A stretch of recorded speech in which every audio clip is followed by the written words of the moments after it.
நான் தான் சொன்னேனே, நம்புங்க சார். தெளிவா இருக்கேன் சார். எப்பா நம்புங்க சார். ஆட்சி அமைக்க உரிமை கோருகிறார் விஜய். எம்எல்ஏக்கள் கையெழுத்திட்ட ஆதரவு கடிதத்தை விஜய் தற்போது ஆளுநரிடம் வழங்கி இருக்கிறார். நான் போய் ஒரு ஜெராக்ஸ் எடுத்து வந்துடுறேன்.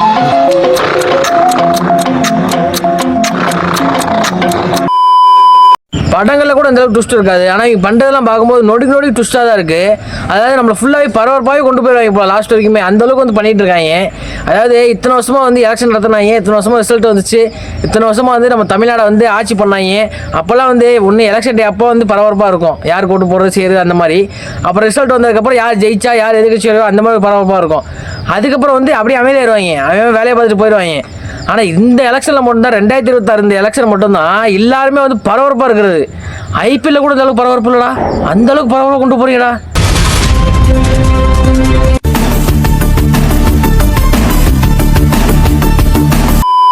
நியூஸ் சேனல் கூட இத்தனை சேனல் இருக்க நம்ம இப்போ தான் கண்டுபிடிச்சிருப்போம். ஏன் இப்போ வந்து கிட்டத்தட்ட யார் கேட்டாலுமே வந்து பாலிமர் டிவி தெரியும், புதிய தலைமை தெரியும் அப்படிமா சொல்லிட்டு இருப்போம்.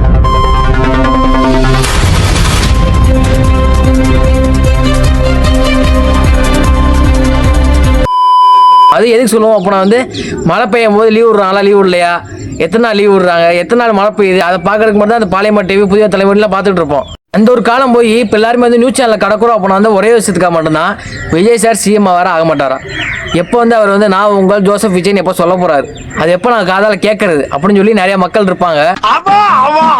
இந்த மக்களுக்காக ஒரே விஷயம் சொல்லிக்கிறேன், தயவு செஞ்சு யாருமே வந்து நியூஸ் சேனலை பார்க்காதீங்க. ஏன் பண்ண கிட்டத்தட்ட பரபரப்பாகவே கொண்டு போறாங்க. உங்க பண்றதெல்லாம் பார்க்கும்போது நொடி ட்விஸ்டாக தான் இருக்கு. ஏன் பண்ண வந்து 1 மணி நேரத்துக்கு முன்னாடி பார்த்தா கூட்டணி அமைஞ்சிருச்சு, அதாவது வந்து மெஜாரிட்டி காமிக்கிறதுக்காக 118 தொகுதி வேணும் எல்லாத்துக்கும் தெரியும், அது வந்து அமைஞ்சிருச்சு. அதனால வந்து நாளைக்கு மறுநாள் வந்து ஆட்சி அமைச்சிருவாங்க அப்படின்னு சொல்லி ஒரு நியூஸ்ல பார்த்தோம். நாளைக்கு காலையில் வந்து ஒரு வீடியோ மாதிரி கிரியேட் பண்ணி யூடியூப்ல போட்டுடலாம் அப்படின்னு சொல்லிட்டு பிளான் பண்ணி நாளைக்கு காலையில் ஃபோன் எடுத்து பார்த்தா பரபரப்பு செய்தின்னு போட்டாங்க. என்ன செய்தின்னு பார்த்தா வந்து விசிகாவும் ஐயுஎம்எல் வந்து கூட்டணி வந்து அமைப்பதில் வந்து சிக்கல் ஏற்பட்டுருச்சு, ஆதரவு இல்லை என ஐயுஎம்எல் அறிவிப்பு ஒன்றை வெளியிட்டுள்ள வந்து கூட்டணி வந்து கிடையாது. அதனால வந்து விஜய்க்கு வந்து இன்னமும் வந்து மெஜாரிட்டி வைஸ்ல வந்து ஓட் பெர்சன்டேஜ் வந்து தேவைப்படுது அப்படின்னு சொல்லி போட்டாங்க. ஒரே சாக்கு, இன்னும் நைட்டு தான்டா அப்படி சொன்னீங்க, அதுக்குள்ள நான் உடனே மாத்திட்டீங்க அப்படிமா தான் இருந்துச்சு. ஏன் அப்ப நான் வந்து படத்துல தான் அந்த மாதிரி ட்விஸ்ட்லாம் பார்த்துருப்போம். அதாவது ஒரு சீனுக்கு முன்னாடி வந்து ஒரு மாதிரி சொல்லியிருப்பாங்க, அடுத்த சீன் வந்து ஒரு மாதிரி வேறுபாடாக இருக்கும். என்னடா முதல் சீன் தானே அப்படி சொன்னீங்க, அதுக்குள்ள நொடிக்கு ட்விஸ்ட் வைக்கிறீங்க அப்படிங்கிற மாதிரி நம்ம சொல்லுவோம் படத்தில். ஆனால் நேரில் வந்து இப்போதான் பார்க்குறோம். ஆட்சி அமைச்சிட்டு கூட 1 வாரமோ 2 வாரமோ இல்லை 1 மாதம் கூட டைம் எடுத்துட்டு கூட பெரும்பான்மையை காமிச்சு கூட நீங்கள் ஸ்டேபிளான கவர்மெண்ட் வந்து ஃபார்ம் பண்ணிக்கிங்க அப்படின்னு கூட சொல்லிட்டு போகலாம். அதை விட்டு போட்டு இப்பயே வந்து 112 தொகுதிக்கு மேலே காமிங்க, மெஜாரிட்டி காமிங்க அப்படின்னு சொல்லி சொன்னாங்க. அதுவுமே வந்து லா படி வந்து கரெக்டு தான். அது 112 தொகுதிக்கு மேலே வந்து பெரும்பான்மையை காமிச்சாதான் வந்து ஆட்சி அமைக்க முடியும். அதை வந்து நம்ம ஆளோட தப்பு சொல்லி ஒன்றும் ஆக போகிறது கிடையாது. ஏன்னா வந்து அவங்க ரூல் படி தான் பண்ணுறாங்க. ஆனால் முன்னாடிலாம் பண்ணியிருக்காங்களான்னு கேட்டிங்கன்னா பண்ணியிருக்காங்க. ஆனால் வந்து கர்நாடகாவில் பண்ணியிருக்காங்க. கர்நாடகாவில் பார்க்கும்போது வந்து தொகுதி வயசு வந்து நமக்கும் அவங்களுக்கு பார்க்கும்போது டிஃப்ரென்ஸ் இருக்குது.